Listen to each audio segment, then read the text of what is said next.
Hola, ¿qué tal? Muy buenos días. Pues vamos a continuar.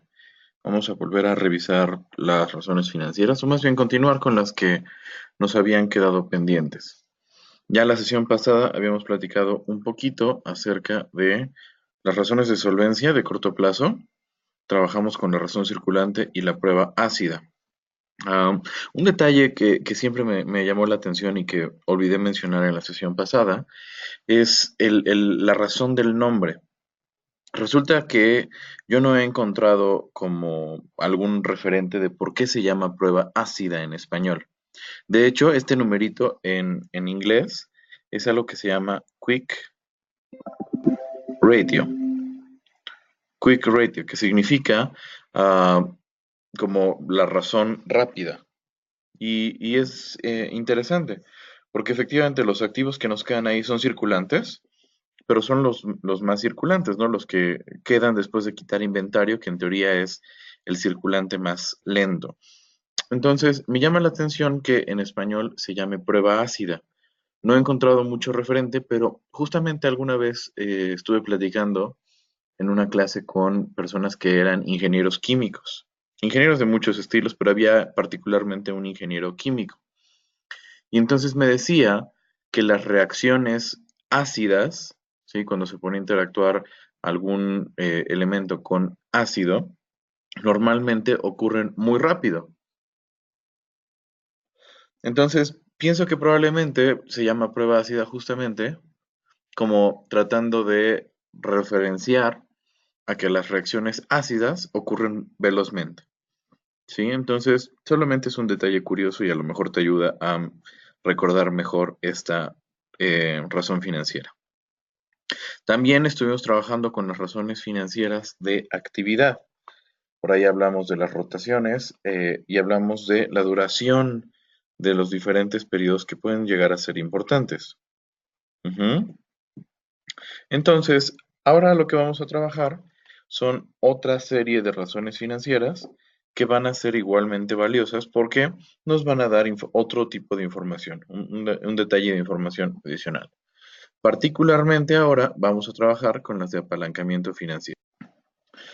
Las razones de apalancamiento financiero lo que van a hacer es medir qué tanto la forma en la que estoy consiguiendo los objetivos de la empresa se consigue debido a el hecho de que yo esté utilizando dinero de alguien más en lugar de utilizar dinero propio, ¿sí?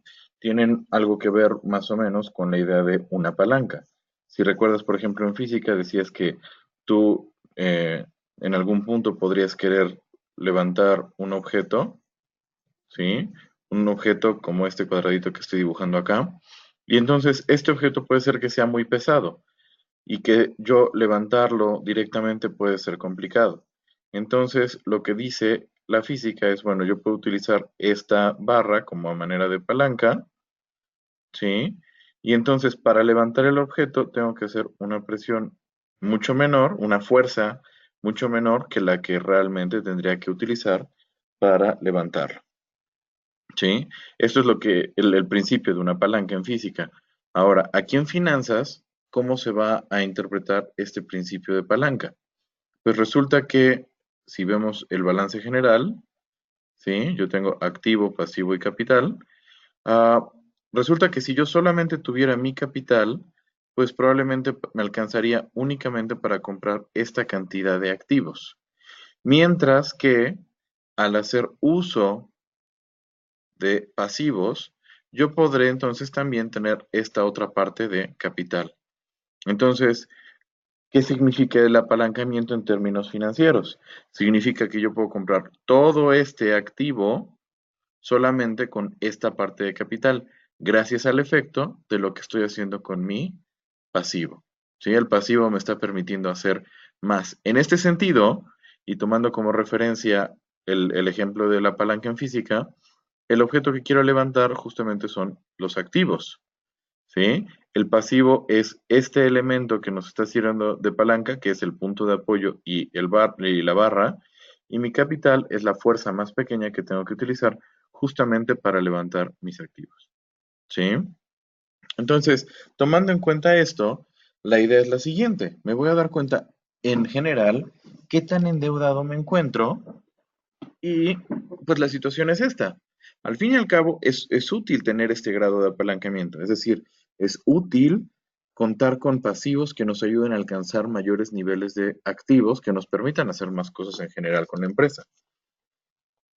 Sin embargo, pues es un arma hasta cierto punto de doble filo, porque así como me puede dar beneficios en el sentido de que yo logro más cosas, pues también me compromete, porque al fin y al cabo, si las cosas no salen como se esperan, si la empresa no es exitosa, si la empresa tiene problemas, pues ya no solamente se pierde el dinero de los accionistas de la empresa, sino que también se estaría perdiendo el dinero de los terceros que le prestan a la empresa para poder hacer este extra.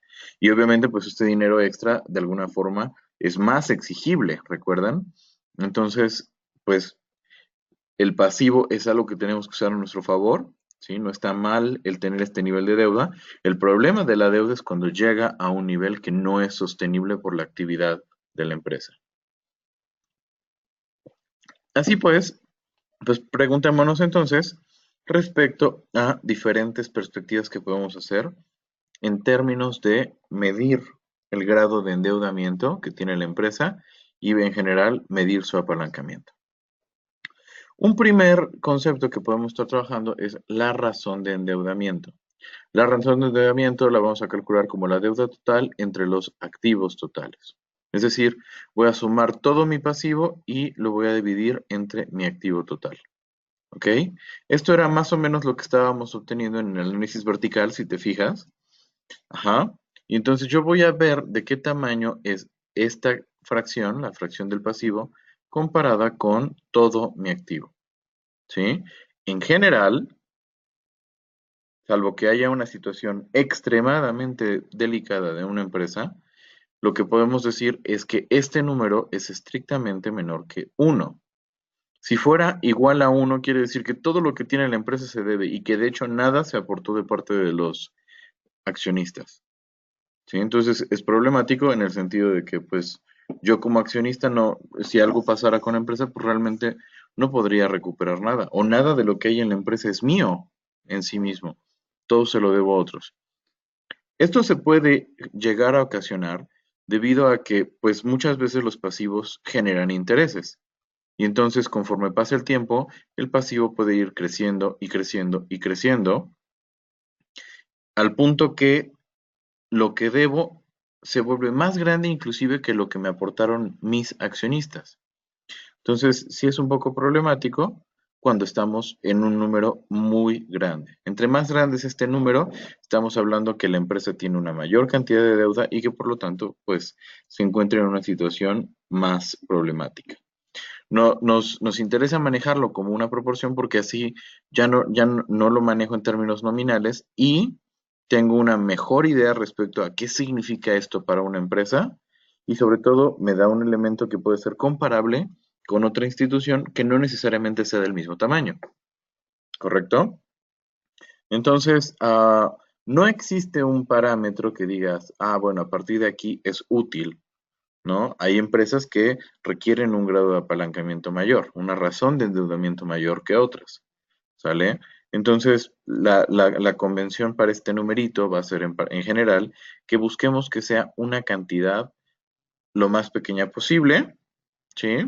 Entre más cercano a cero, habla de una mejor condición para la empresa. Sin embargo, que no sea estrictamente cero no significa que la empresa esté mal. Simple y sencillamente tiene alguna deuda, ¿no? Entonces, hay muchas convenciones, bueno, hay mucha gente que en general prefiere, por ejemplo, que este número, como medida precautoria, se mantenga abajo del punto 5. ¿Sí? Para que entonces cada una de las cosas que existe está equilibradamente financiada por dinero de los accionistas y dinero de la gente que le debe, ¿no? De los acreedores a los que se les debe de parte de la empresa. Pero te repito, si no está abajo de punto 5 no necesariamente es malo. Ajá.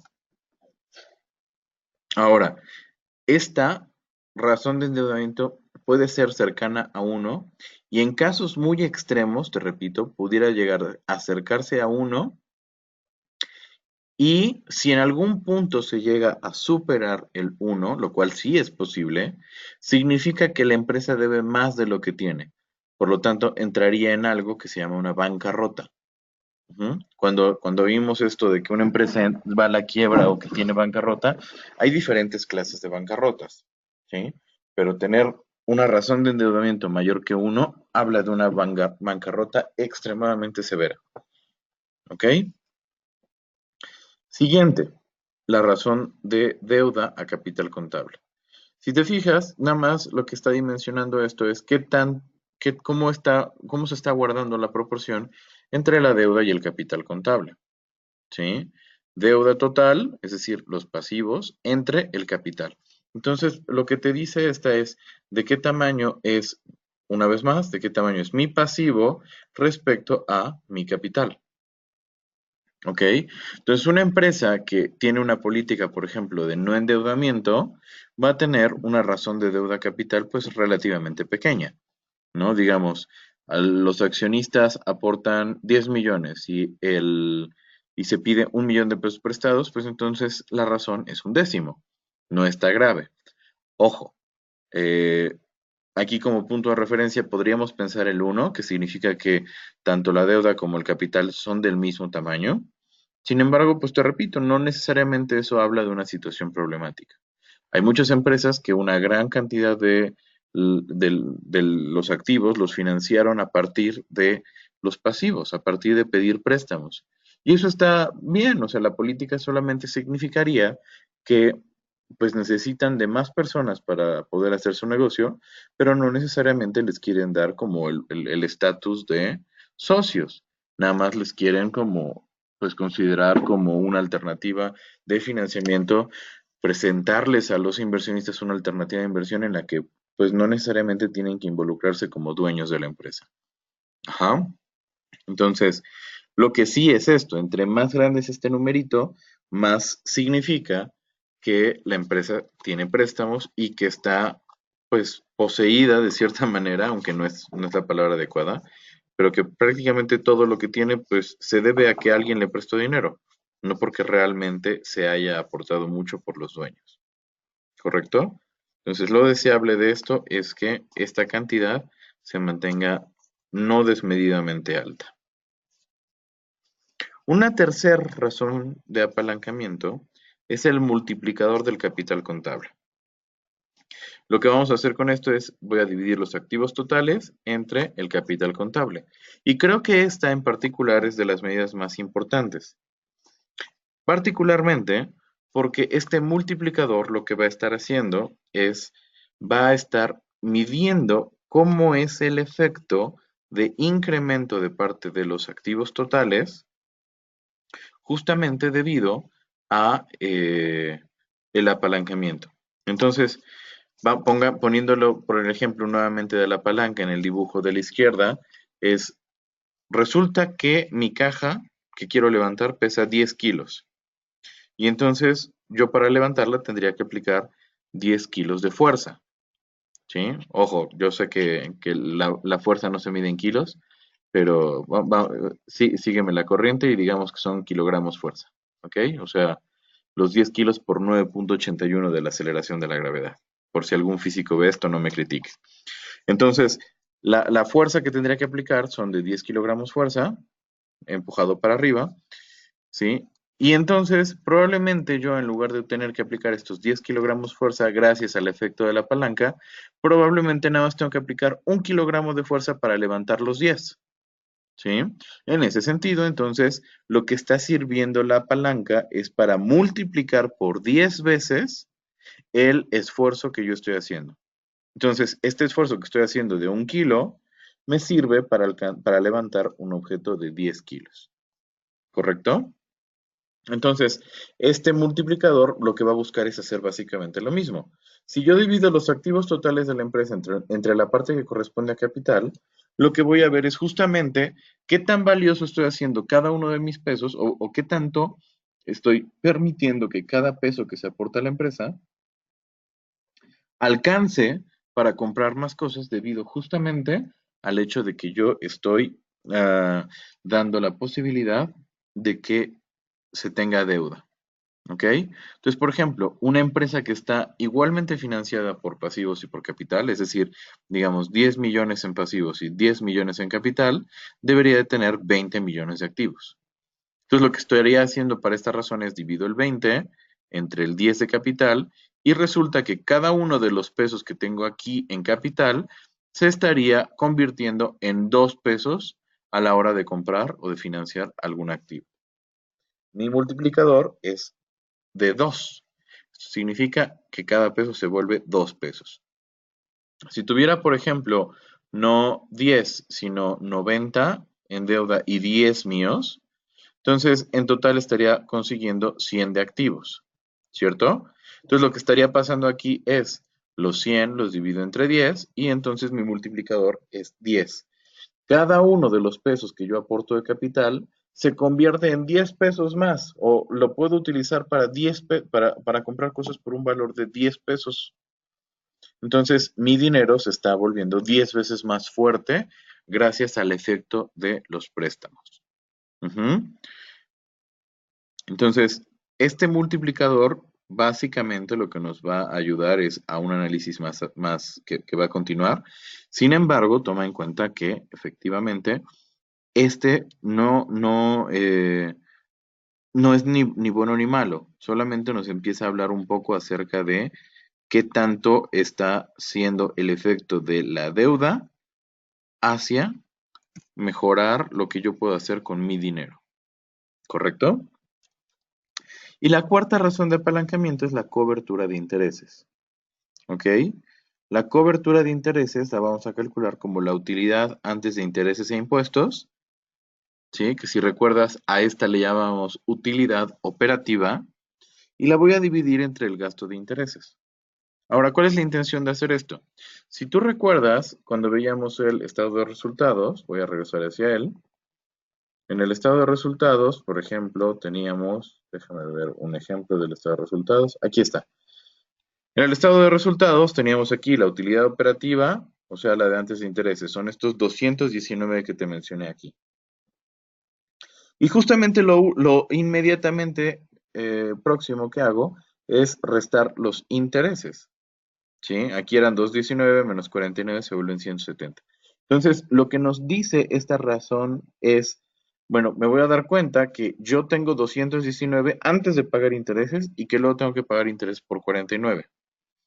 Entonces, si hago esta división, o sea, justamente esta división que tengo en el ejemplo de tomar los 219 y dividirlo entre los 219 de la utilidad antes de impuestos y lo divido entre los 49 de los intereses, me va a quedar 4.46994 aproximadamente, lo cual significa que cada peso que yo debo, cada peso que yo debo de intereses, lo estoy pudiendo cubrir con 4.47 aprox, con 4.47 pesos que genero de utilidad. Entonces, es como una manera de previsión o de presupuesto. Yo estoy confirmando que por cada peso que debo, estoy generando una cantidad mayor. Ajá. Es como decirte, pensemos en que el gasto de intereses es un gasto que es más o menos fijo. Si yo lo pusiera, por ejemplo, con un tema no corporativo, sino un tema personal, sería algo como decir, ¿sabes qué? Pues yo tengo que pagar mi renta y mi renta es de 4,000 pesos.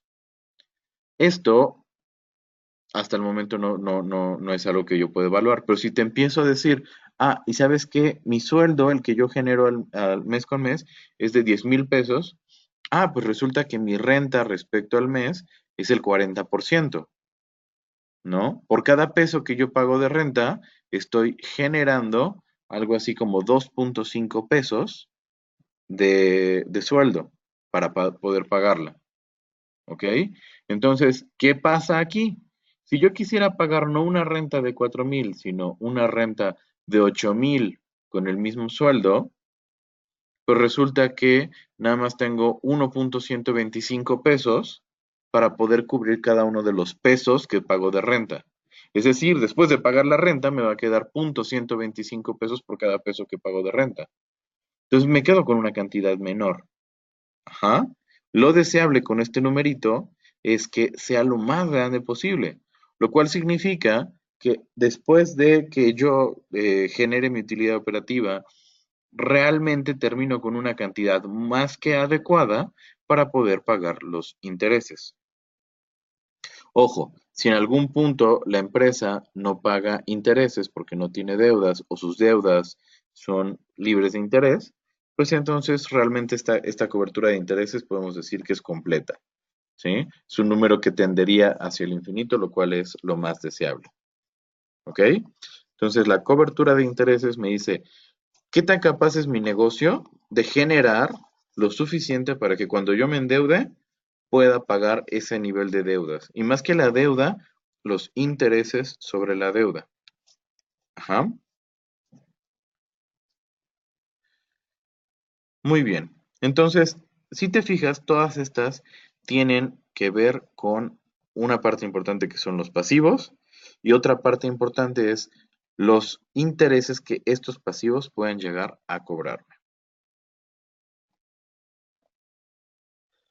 El otro bloque de lo que hemos estado trabajando es justamente las razones de rentabilidad, ¿ok? Las razones de rentabilidad lo que miden es qué tan bueno es el desempeño de la empresa, es decir, qué tan capaz es esta de generar recursos para los accionistas, ¿ok?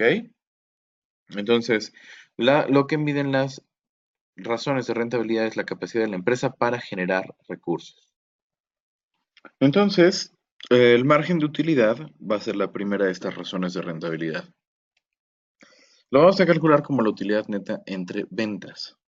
Ahora, si te das cuenta, y esta cantidad tú ya la habías calculado antes, porque resulta que al hacer el análisis vertical en un estado de resultados, la utilidad neta era el último numerito que tenías. Bueno, casi de los últimos, ¿no? Si le habías agregado dividendos o cosas así, estaría un poquito antes, pero mayormente lo tienes muy al final del estado de resultados. Entonces, cuando tú dividías todo el estado de resultados entre las ventas, justamente estabas haciendo este cálculo. Si recuerdas, nos decía, por cada peso que vende o que genera de ingresos la empresa, ¿cuánto de ese dinero verdaderamente me quedo yo como ganancia para mí como inversionista, para mí como accionista de la empresa, para mí como empresario? Ajá. Entonces, el margen de utilidad, lo que vamos a buscar como inversionistas es que sea lo más alto posible. Y lo que vamos a pensar como gerentes o como administradores o como directivos de una empresa, tendrá que ser un poquito el tema de sí, pues, darle el mayor beneficio posible a los inversionistas, pero también que este beneficio no signifique que yo estoy empezando a hacer un negocio en donde no le estoy creando valor a mis clientes, ¿no? Por aquello que decíamos de, pues no se trata solamente de ganar mucho, sino que también, pues, generemos un negocio que sea rentable y que sea sostenible para mucho tiempo. Ahora bien, otra razón que nosotros podemos estar utilizando para medir qué tanta rentabilidad tenemos en una empresa es la razón de pagos de dividendos. ¿Mm?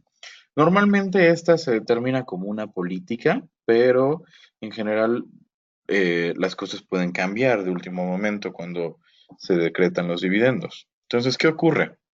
Una empresa genera utilidades y estas utilidades, una parte se va a retener, se va a conservar dentro de la empresa para reinvertirse y otra parte se va a compartir con los dueños de la empresa a través de dividendos, ¿sí? Con los accionistas. Entonces, lo que nos dice la razón de dividendos es qué parte de las ganancias se les pasa a los accionistas. Ajá. O dicho de otra forma, ¿cuál es la tasa que se les va a pagar de lo que se generó de ganancia, de utilidad del negocio? Entonces, entre más grande es este número, pues los inversionistas se sienten más motivados a invertir dentro de una empresa. ¿Ok? Ah, ojo, pues esta eh, tiene ciertos elementos que tenemos que tener como presentes, particularmente que no necesariamente tener una alta tasa de dividendos significa que me van a pagar mucho. Ajá. Para que a mí me paguen mucho, también necesito que la empresa genere utilidades. Entonces, Esta lo que nos va a decir es qué parte de las utilidades es la que se nos entrega como dividendos. ¿Ok? Pero repito, si de por sí las utilidades no fueran demasiado grandes, entonces, pues, ¿de qué sirve que la tasa de dividendos fuera mucho mayor? ¿Cierto? Entonces, solamente para que lo tengamos bien presente. Otras dos razones de rentabilidad son las que se conocen como ROA y ROE, ¿sí? ROA significa Return on Assets, el rendimiento de los activos. Y entonces el rendimiento de los activos lo que nos va a estar diciendo es qué tanto beneficio, qué tanto provecho le estamos sacando al dinero que tenemos dentro de la empresa, ¿sí? Es decir, qué tan bien estoy aprovechando esos activos que tengo dentro de la empresa para que esté generando ganancias a partir de ellos, ¿ok? Entonces, recuerda lo que yo te dije en algún momento. Si yo voy a contratar algún activo, si voy a meter dinero dentro de la empresa, si voy a tener algo que compré con el dinero de la empresa, la intención es que yo sea capaz de sacarle provecho. Si no le voy a poder sacar provecho, entonces es mejor no tenerlo. Ujú. Entonces, esta medida, el ROA, lo que nos va a estar diciendo es qué tan eficientes estamos siendo en la generación de recursos a partir de la cantidad de dinero que tenemos, ¿sí? De todo lo que tenemos, perdón, no solo la cantidad de dinero, de todo lo que tenemos en la empresa. Entonces, ROA es cuánto provecho le saco a mis activos. Si yo para generar una utilidad utilizo muchísimos activos, entonces el ROA lo que va a hacer es una cantidad muy pequeña. Si por el contrario, yo para generar una utilidad utilizo muy pocos activos, el ROA va a aumentar. En general, a la gente dentro de la organización le gustaría que el ROA no sea demasiado grande, porque esto implicaría una situación más cómoda de trabajo para ellos. ¿Sí? Cuando estemos bueno, cuando lleves administración financiera, ahí te van a recordar un poquito de este ROA y tendrás que, de hecho, revisar qué es lo que puede representar una política conservadora en el manejo de los recursos. Ujú. Particularmente, pues, de los de capital de trabajo. Ajá. Ahora bien, tú como accionista, por otro lado, lo que vas a querer es que el ROA de hecho sea lo más alto posible, porque es, bueno, todo lo que tiene la empresa, sea que provenga por mi dinero o por dinero que se le prestó, se está aprovechando muy bien, ¿ok? Y hay muchos recursos generados a partir de lo que sea que yo haya destinado como inversión inicial, ¿correcto? Perdón, como activos que va a trabajar la empresa. Entonces, básicamente es qué tanto provecho estoy generando con lo que tengo. ¿Ok? Ahora, una medida muy similar es el ROE. ROE es retorno sobre el capital. Y este se le llama ROE porque en inglés es Return on Equity. ¿Ok? Entonces, vamos a anotarlo por aquí. Return on Assets. Y aquí abajo tendríamos Return on Equity. Equity es una forma de llamarle el capital contable de una empresa. Entonces, aquí, ahora sí, es de hecho de lo que más le interesa a los accionistas, ¿sí? Es cuánto provecho estoy generando por el dinero que estoy teniendo, ¿sí? Es decir, cuánto dinero puse yo en la empresa y gracias a ese dinero, cuánto se está generando de utilidad. Entre más grande sea el ROE, pues va a ser más interesante para los inversionistas. ¿Ok? A los inversionistas quieren que el ROE sea la cantidad lo más grande posible. Y si te fijas, ambos tienen una perspectiva similar, pero por supuesto que el ROE va a ser un número más grande. ¿Sale?